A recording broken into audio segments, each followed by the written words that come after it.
Bismillahirrahmanirrahim. Assalamualaikum warahmatullahi wabarakatuh. Perkenalkan, nama saya Nurul Hafizah dengan nomor NIM 2101072067. Saya berasal dari kelas 1C D3 Akuntansi. Baiklah, pada kesempatan kali ini saya akan menyampaikan materi makalah saya yang berjudul Aborsi dan Hukum Menyetubuhi Istri Lewat Dubur. Baiklah, saya masuk pada materi yang pertama, yaitu tentang aborsi. Apa itu aborsi? Aborsi adalah suatu tindakan yang bertujuan untuk mengakhiri masa kehamilan, atau juga bisa disebut dengan pengguguran kandungan, yang dilakukan dengan cara mengangkat janin atau embrio yang nantinya janin tersebut belum bisa atau belum memiliki kemampuan untuk hidup di luar rahim. Baiklah, kita lanjut yaitu kepada jenis-jenis aborsi. Aborsi dibedakan menjadi dua jenis. Yang pertama yaitu aborsi kriminalitas atau aborsi ilegal. Yang kedua ada aborsi legal. Apa itu aborsi ilegal? Aborsi ilegal yaitu aborsi yang dilakukan tanpa sepengetahuan pihak yang berwenang, dan ini tentunya melanggar undang-undang yang berlaku. Dan yang kedua adalah aborsi legal, yaitu aborsi yang diketahui oleh pihak yang berwenang dan dilakukan secara prosedur medis. Baiklah, selanjutnya kita masuk kepada faktor-faktor pendorong terjadinya aborsi dan hukum atau pandangan Islam tentang aborsi tersebut. Yang pertama adalah faktor kesehatan, di mana faktor kesehatan ini meliputi seperti kelainan pada rahim, lalu lemahnya leher rahim, dan yang ketiga yaitu ovarium polikistik syndrome, di mana indung sel telur yang lebih besar yang mengakibatkan ketidakseimbangan hormon pada rahim. Nah, faktor-faktor ini yang dapat mengancam nyawa sang ibu yang nantinya lebih banyak uzurnya dibanding pada baiknya. Dan di mana hal ini juga dijelaskan dalam Al-Quran, yaitu surat Al-Isra ayat 33 yang berbunyi, A'udzu billahi minasyaitonir rajim. Bismillahirrahmanirrahim. Wala taqatulun nafsa allati harramallahu illa bilhaq, yang artinya, dan janganlah kamu membunuh jiwa yang diharamkan Allah untuk membunuhnya, melainkan dengan suatu alasan yang benar. Maka di sini kita mengetahui bahwa kita dilarang untuk membunuh nyawa seseorang atau menghilangkan nyawa seseorang tanpa hak dan alasan yang benar. Selanjutnya kita masuk kepada faktor yang kedua, yaitu faktor pergaulan bebas atau hamil di luar nikah. Faktor pergaulan bebas atau hamil di luar nikah ini tentunya kita sudah tahu bahwa ini sudah banyak diatur dalam Al-Quran. Salah satunya yaitu pada surat Al-Isra ayat 32 yang berbunyi, A'udzu billahi minasyaitonir rajim. Bismillahirrahmanirrahim. Wala taqrabuz zina innahu kana fahisyah wa sa'a sabila. Shadaqallahul azim. Yang artinya, dengan menyebut nama Allah yang Maha Pengasih lagi Maha Penyayang. Dan janganlah kamu mendekati zina. Sesungguhnya zina itu adalah suatu perbuatan yang keji dan jalan yang buruk. Maka dari sana kita sudah tahu bahwa kita dilarang untuk mendekatinya saja, kita dilarang, apalagi sampai berbuat. Maka wahai wanita, jagalah dirimu dan jagalah pergaulanmu. Lalu selanjutnya kita masuk kepada yang faktor ketiga, yaitu faktor ekonomi, di mana faktor ekonomi ini didorong karena adanya pikiran bahwa mereka tidak sanggup untuk membesarkan atau menghidupi anak-anak mereka. Padahal dalam Al-Isra ayat 31 Allah sudah menjelaskan bahwa janganlah kamu takut melarat. Sesungguhnya rezeki itu sudah diatur untukmu dan untuk anak-anakmu. Maka dalam faktor-faktor ini tentunya kita harus melihat betul bagaimana kondisi yang diperbolehkan untuk aborsi atau bagaimana kondisi yang tidak diperbolehkan untuk aborsi. Yang selanjutnya adalah hukum aborsi dalam Islam menurut mazhabnya.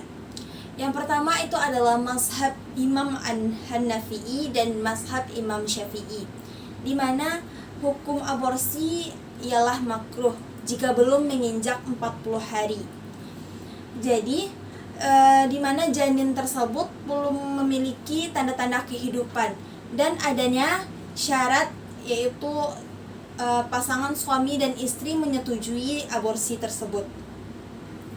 Nah, aborsi ini tentu saja boleh dilakukan dengan syarat lebih besar mudaratnya dibanding kebaikannya, di mana dilakukan karena adanya uzur di dalamnya, yaitu membahayakan nyawa sang ibu karena penyakit yang diderita sang ibu tersebut. Itu menjadi salah satu faktornya. Lalu kita lanjut kepada mazhab yang kedua, yaitu mazhab Imam Malik. Yang dimana mazhab Imam Malik ini menjelaskan bahwa hukum aborsi itu adalah haram walaupun janin belum menginjak usia 40 hari. Nah, mengapa mazhab tersebut menjelaskan bahwa hukum aborsi haram? Itu karena jika sperma sudah masuk ke dalam rahim wanita, maka tidak boleh lagi untuk dikeluarkan.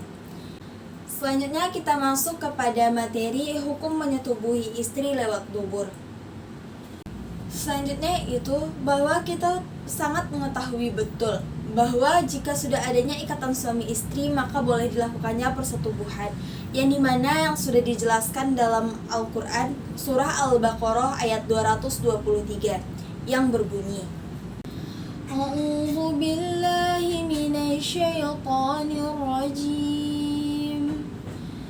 Bismillahirrahmanirrahim. Nisa'ukum harathul lakum fa'atu harathakum anna syi'atum wa qaddimu li anfusikum wattaqullaha wa'lamu annakum mulaquh wa basyiril mu'minin. Yang artinya, istri-istrimu adalah ladang bagimu, maka datangilah ladang-ladangmu itu kapan saja dan dengan cara yang kamu sukai, dan utamakanlah yang baik untuk dirimu. Bertakwalah kepada Allah dan ketahuilah bahwa kamu kelak akan menemuinya, dan sampaikanlah kabar gembira kepada orang-orang yang beriman. Maka dari hal tersebut kita sudah tahu bahwa bolehnya ada ikatan suami istri atau hubungan suami istri, namun harus dilakukannya dengan cara yang baik. Lalu bagaimanakah jika seorang suami menyetubuhi istrinya lewat dubur atau lewat belakang? Hal ini sudah disampaikan betul dengan tegas oleh Rasulullah SAW yang bersabda, Mau'unun man atam ra'atan fi duburiyah, yang artinya sesungguhnya terlaknatlah orang yang menggauli istrinya lewat dubur.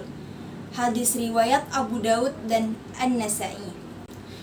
Dan juga Allah Azza wa Jalla membenci dan tidak mau melihat seorang laki-laki yang melakukan persetubuhan atau menyetubuhi istrinya lewat dubur, di mana dijelaskan di dalam hadis riwayat Ahmad dan Ibnu Majah.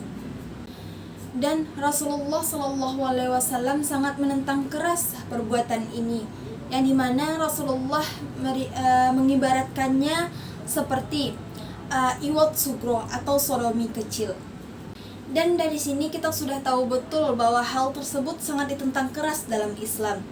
Namun jika bagi seorang suami yang sudah terlanjur menggauli istrinya lewat dubur, maka hal itu tidak menjadikan istrinya haram untuknya dan juga tidak merusak pada status pernikahannya.